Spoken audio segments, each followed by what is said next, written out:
तो आज की वीडियो में हम बात करेंगे कुछ 6 से 7 केमिकल स्टॉक्स के बारे में कि जो केमिकल स्टॉक्स होते हैं वो मतलब अगर देखा जाए केमिकल जो इंडस्ट्री सबसे बेस्ट इंडस्ट्रीज़ है। क्योंकि जो एक हिसाब से अगर हम देखते हैं फूड कि हम कहते हैं कि फूड तो कभी बंद होने नहीं वाला ना, क्योंकि अगर हमने रहना है तो हमें खाना तो चाहिए चाहिए ऑब्वियसली, ठीक है ना। तो अगर आप देखो खाना किस में आता है, पैकेजिंग में आता है ना। तो उन पैकेट्स को बनाने के लिए अलग अलग तरह के केमिकल्स यूज़ होते हैं, अलग अलग जो पैकेजिंग में यूज़ होते हैं। तो मटेरियल प्लास्टिक को बनाने के लिए प्लास्टिक ऐसे नहीं बन जाता, उसको बनाने के लिए केमिकल्स चाहिए होते हैं, ठीक है। तो सबसे बड़ा यूज़ तो केमिकल का यहाँ पे हमें देखने को मिल गया कि और उसके बाद काफ़ी सारे आइटम्स के अंदर जो फूड की आइटम्स है स्पेसिफिक, उसमें केमिकल्स का बहुत यूज़ होता है, जिसके अंदर हम कहते हैं स्पेशलिटी केमिकल्स, ठीक है, उसका बहुत यूज़ होता है। तो केमिकल्स देखा जाए तो जो सबसे एसेंशियल चीज़ें हैं ना फूड वगैरह, तो और हर एक इंडस्ट्री में आप देख लो, हमारे घर बनाने के अंदर मतलब स्टील को जब हम यूज़ करते हैं उसके अंदर केमिकल यूज़ होता है, लक्कड़ उसके अंदर केमिकल का यूज़ होता है, कार्स बनाने के अंदर केमिकल्स का यूज़ होता है, ठीक है। हर एक चीज़ में आप सोच के देखो, कोई भी चीज़ आप देखोगे वो बिना केमिकल के यूज़ के नहीं बनती मेरे हिसाब से। आप फूड क्रॉप्स को देखो, उसके अंदर जो उसको पेस्टिसाइड्स वगैरह छिड़कते हैं, ठीक है, उसके अंदर केमिकल्स का यूज़ होता है। हर चीज़ के अंदर केमिकल ही केमिकल है। अगर आप सोच के देखो अपने आसपास जो चीज़ें हैं, तो सोचो वो बनी कैसे होंगी, तो हर एक चीज़ में केमिकल ही केमिकल है। तो केमिकल इंडस्ट्री एक ऐसी इंडस्ट्री जो मेरे हिसाब से कभी बंद नहीं होने वाली। अगर आपको जीना है तो आपको केमिकल्स के थ्रू ही जीना पड़ेगा। कुछ खाओ कुछ सांस लो, हर जगह केमिकल ही केमिकल है। तो केमिकल सेक्टर मेरे हिसाब से सबसे अच्छा सेक्टर है, जो कि कभी भी ख़त्म नहीं हो सकता। बट इसके अंदर डिवर्सिफाई बहुत है। हाँ, अलग अलग चीज़ों को बनाने के लिए एक ही कंपनी नहीं लायबल। मतलब अगर देखो मेरी कोई केमिकल कंपनी है, तो उसके अंदर मैं हर तरह का केमिकल नहीं बना सकता। तो उसके अलग अलग कंपनी, फूड्स के अंदर जो केमिकल यूज़ होते हैं उसको अलग कंपनी बनाती है। कार्स को, जैसे हम जो कार के अंदर प्लास्टिक की जो चीज़ें होती हैं सारी, तो उनको पॉलिश करना पड़ता है। तो उनको पॉलिश करने के अलग अलग केमिकल्स उधर यूज़ होते हैं, ठीक है। अलग अलग इंडस्ट्रीज़ में अलग अलग केमिकल, जैसे हम फेविकोल की बात करें, फेविकोल को बनाने के लिए अलग केमिकल यूज़ होता है। तो इन सारे अलग अलग तरीक़ों के केमिकल्स को बनाने के लिए अलग अलग कंपनीज़ हैं, ठीक है। तो अगर हम पूरा का पूरा केमिकल सेक्टर तो उठा नहीं सकते ना, तो हमने हर एक अलग इंडस्ट्री से एक एक कंपनीज उठाई हैं जो कि अपने इंडस्ट्री में बहुत अच्छा काम कर रही हैं, ठीक है। कोई हर इंडस्ट्री में से कई इंडस्ट्रीज़ में दो हैं, बट वो कंपनीज जो हैं वो बहुत अच्छा परफॉर्मेंस दे रही हैं, और उस इंडस्ट्रीज़ के साथ साथ वो अलग अलग जगह भी पैर पसार रही हैं। और ये नहीं कि आगा छोड़ मतलब आगे जा रही हैं पीछे का भूली जा रही हैं, वो बहुत अच्छे तरीके से ग्रो कर रही हैं, रिसर्च एंड डेवलपमेंट कर रही हैं, अलग अलग इंडस्ट्रीज़ में जा रही हैं। क्योंकि केमिकल्स के अंदर आप अलग अलग इंडस्ट्रीज़ के अंदर जाओगे तो डिवर्सिफाई हो जाएगा आपका पोर्टफोलियो, तो यहाँ पे रिस्क कम हो जाता है। तो ये कुछ कंपनीज हैं जो कि काफ़ी देर से हमारे पास हैं, कईयों में तो बहुत ही अच्छे अच्छे रिटर्न्स हैं, और कईयों में रिटर्न मिलने शुरू हुए हैं। कुछ हमने नई खरीदनी है तो कुछ बहुत पुरानी है, तो सबके बारे में बात करेंगे। तो बस इंट्रो इतनी ही बहुत थी। जल्दी से कंपनी से शुरू करते हैं। इतनी बड़ी इंट्रो का यही मतलब था, बट कुछ भी करने से पहले हमें पता होना चाहिए हम कर रहे हैं। इसलिए हमेशा मैं कहता हूँ कुछ भी करने से पहले अपनी स्टडी हमेशा ज़रूर करो, क्योंकि आप खुद की स्टडी करोगे तो आपको पता होगा कि अगर स्टॉक गिर रहा है, क्योंकि मैं रोज़ रोज़ तो वीडियोस बना नहीं सकता कि अब ये कंपनी गिर रही है, अब ये बढ़ रही है, तो ये पॉसिबल भी नहीं है, ठीक है। तो इसलिए हमें खुद को पता होना चाहिए हमने ये कंपनीज पढ़ी हैं, तो गिर रही है तो इसका इसलिए तो नहीं कोई इंटरनल रीज़न है, ठीक है। तो हमें सब कुछ पता होना चाहिए। सब कुछ कैसे पता चलता है, जब हम कंपनीज को खुद पढ़ते हैं। तो सबसे पहले आते हैं हम विपुल ऑर्गेनिक्स के ऊपर, ठीक है। 23 के पीई पे सिर्फ 100 करोड़ की कंपनी, एक बहुत छोटी कंपनी हमें देखने को मिल रही है यहाँ पे। अगर एक साल के सिर्फ हम एक साल के ऊपर आएँ, एक साल के चार्ट के ऊपर आए, तो कंपनी के में तकरीबन 75% का हमें प्रॉफिट देखने को मिल रहा है। बट अगर आप चार्ट्स पे देखो तो तकरीबन अगस्त से इस कंपनी के हमें कंसोलिडेशन देखने को मिल रही है। बट अगर आपको चार्ट पे जाके अब ये चीज़ देखनी पड़ेगी कि चार्ट हमें कंसोलिडेशन हमें देखने को मिल रही है, क्या कंसोलिडेशन के साथ साथ वॉल्यूम्स आ रही हैं। अगर वॉल्यूम्स हमें यहाँ पे देखने को मिल रही हैं, क्योंकि मैं डेली बेसिस में बहुत सारी कंपनीज देखता हूँ, कई बार नहीं भी देख पाता, ठीक है। तो इस टाइम के हिसाब से मैटर करता है सब कुछ। तो इस कंपनी में सामने ये देखना है, अगर वॉल्यूम्स अच्छी आ रही हैं तो आप इस लेवल पे इस कंपनी को ख़रीद सकते हो, क्योंकि कंसोलिडेशन के साथ अगर वॉल्यूम्स आ रही होती हैं ना, तो एक वो सबसे अच्छी चीज़ होती है, और इस कंपनी में वो इतना अच्छा रनअप हमें अभी देखने को मिला भी नहीं है। तो अगर हम मैक्स के ऊपर जाएँ तो इस कंपनी की जो हाई बात करें तो वो 249 250 के करीब का है। तो मतलब अभी तकरीबन 100 पॉइंट्स की और हमें यहाँ पे जंप देखने को मिल सकती है।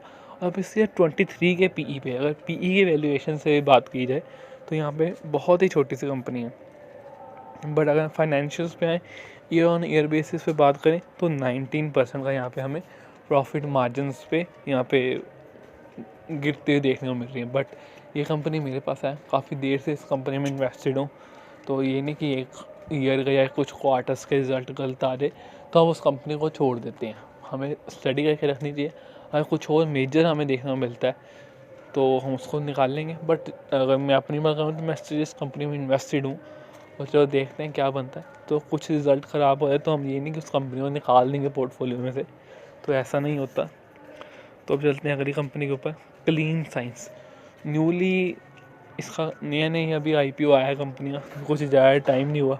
अगर आप चार्ट में जाकर देखो तो 23 जुलाई को ये कंपनी लिस्ट हुई है मार्केट के अंदर, कोई ज़्यादा टाइम हुआ ही नहीं है। 4-5 महीनों में काफ़ी अच्छा देखा जाए तो 27% का यहाँ पे हमें देखने को मिल गया प्रॉफिट। और पीई देखा जाए तो 101 का यहाँ पे पीई देखने को मिल रहा है। तो अगर आज की डे की बात की जाए तो 2.57% का रनअप। बट अगर मैं बात करूँ इस कंपनी को आपने पढ़ लिया ना, तो मैं सच्ची कहूँगा आप पीई मतलब कुछ देखोगे नहीं वैल्यूएशंस की तरफ, आपके बस ये कंपनी में ख़रीद लो और अपने पोर्टफोलियो में, लॉन्ग टर्म पोर्टफोलियो में।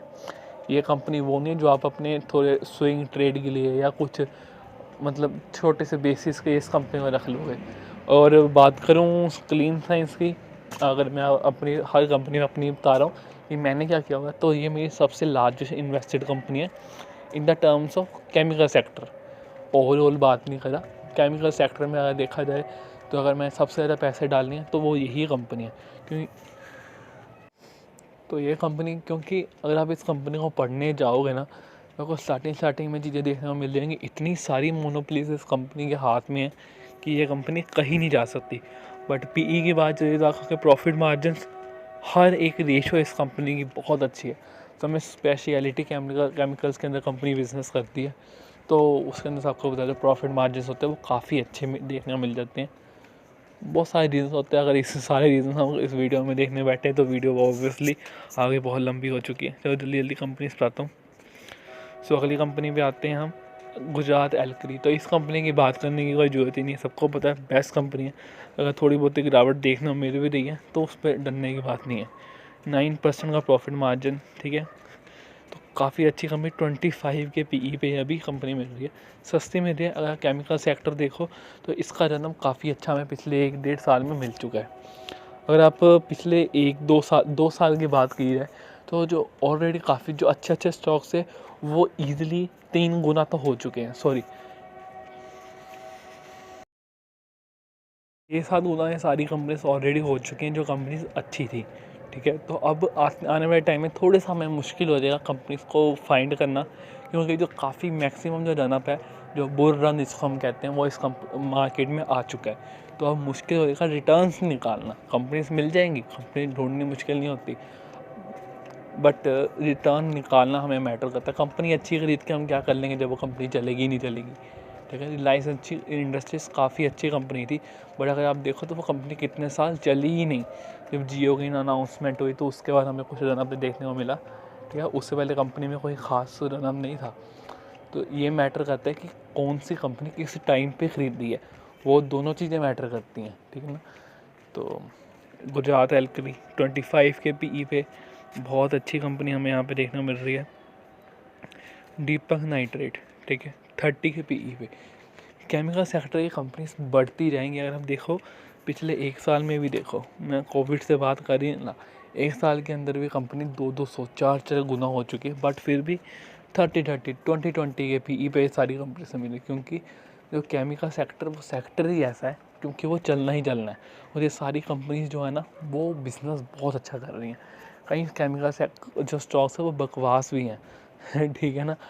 तो बट ये सारी वो छांटे हुई कंपनीज हैं, क्योंकि इनका जो बिज़नेस है वो बहुत अच्छे तरीके से ग्रो हो रहा है। ये काफ़ी इनकी जो मैनेजमेंट्स है वो इतने अच्छे तरीके से बिज़नेस को संभाल रहे हैं और संभालने के साथ साथ ग्रो भी कर रहे हैं, इसलिए ये सब कुछ हमें स्टॉक प्राइस तो बढ़ने को मिल रहा है, बट जो कंपनी का बिज़नेस है वो भी ग्रो कर रहा है। पॉन्डी ऑक्साइड, ये कंपनी ऑलरेडी मतलब 2x तो हो चुकी है, फिर भी अगर आप कंपनी के चार्ट्स के ऊपर जाओ ना, तो आज इस कंपनी का मैंने चार्ट देखा, तो अभी ये कंपनी फ्रेश वॉल्यूम्स के साथ भाग रही है। बहुत अच्छा जनब इस कंपनी में और आने वाला है। एक बहुत सिर्फ और सिर्फ 9 के पीई पे 200 करोड़ की कंपनी, तो ये बहुत अच्छी कंपनी है। अगर मैं कहूँ तो हाँ, ऑलरेडी पैसे डबल हो चुके हैं, बट अगर इसकी बात की जाती तो 2-3 गुना और होएगी ये कंपनी, क्योंकि इसके अंदर कैपेबिलिटीज ही बहुत हैं। तो अगली कंपनी आती है गैलेक्सी सर्फेंटेंट। ये कंपनी हमारे पास साल से भी पहले की है। सबसे पहली कंपनी केमिकल सेक्टर्स में देखें, साल से नहीं 2-3 साल से ये कंपनी है हमारे पास, ठीक है। अगर इस कंपनी की बात करो तो अब ऑल टाइम देखा जाए तो 80% का रन हमें देखने को मिल रहा है, बट 1 ईयर 61%, तो काफ़ी अच्छी कंपनी। सिर्फ 34 के पीई पे मार्जिनस वगैरह सब कुछ ग्रो हो रहा है, सेम बातें। सो अगली आती है गुलशन पॉली, तो इनका क्या कहना, ये भी बहुत अच्छी कंपनी थी, बट इसमें मेरे को एक ही वो है कि जितनी क्वांटिटी इस कंपनी में उठाना चाहता था, क्योंकि सारी कंपनीज हैं तकरीबन साल हो गया है, बट क्लीन साइंस है जो कि अभी उठाई गई है पिछले कुछ 2-3 महीनों के अंदर, ठीक है। बट इन बाकी सारी जो कंपनीज हैं उन सब के अंदर साल से पहले की इन्वेस्टेड हैं हम, बट सब ने बहुत अच्छे रिटर्न दिए। और सबसे कम जो कंपनी खरीदनी रह गई थी वो थी गुलशन पॉली, एक बहुत अच्छी कंपनी जिसके अंदर मेरे पास कोई बहुत ज़्यादा वॉल्यूम्स नहीं है, और इसका मुझे हमेशा दुख होता है। बट चलो, तो ये सारी 6 से 7 केमिकल सेक्टर के स्टॉक्स हैं जो कि बहुत अच्छे हैं, और ये नहीं कि उन्हें रिटर्न दे रही है तो ये बस ख़त्म। ये कंपनीज आने वाले टाइम में स्टिल ऐसा ही चलने वाली हैं। ये नहीं कि अभी भी साल में आपको 2-3x रिटर्न दे देगी, मतलब 2 गुनी 3 गुनी हो जाएंगी, ऐसे नहीं, बट साल में 15-20-25% एक स्टैटिक ग्रोथ से कंपनी ग्रो करती रहेगी, क्योंकि बुल रन में ना गंद भी भागता है, ठीक है। ये तो फिर अच्छी कंपनी से तो ऑब्वियसली ये तो भागनी थी। बुल रन कम हो जाएगा, मार्केट में थोड़ी सी लिक्विडिटी का जैसे साइकिल ही एक हिसाब से, अगर आप समझो डीप में जाके, तो जैसे साइकिल से ख़त्म हो जाएगा तो ऑब्वियसली लिक्विडिटी कम होगी, और ये नहीं कि इतना बढ़ेगा, बट थोड़ा स्लो पेस से बढ़ेगा। तो ये कंपनीज मस्ट होनी है। अगर मार्केट में कभी क्रैश होता है तो आप इन कंपनीज़ का नाम साइड पे लिख के रख लो कि कौन सी कंपनीज हमें तब ख़रीदनी चाहिए। ये पोर्टफोलियो कंपनीज हैं, ना कि शॉर्ट टर्म, मीडियम टर्म या समथिंग एल्स, स्विंग ट्रेड या इन सब के लिए। ये सारी कंपनीज जो है लॉन्ग टर्म अच्छा पैसा, मोटा पैसा बनाने वाली कंपनीज हैं। तो बस ये आज की वीडियो यहाँ तक ही। सॉरी, बहुत लंबी वीडियो हो सकती है, हो गई है। तो thank you watching this video, till then good bye.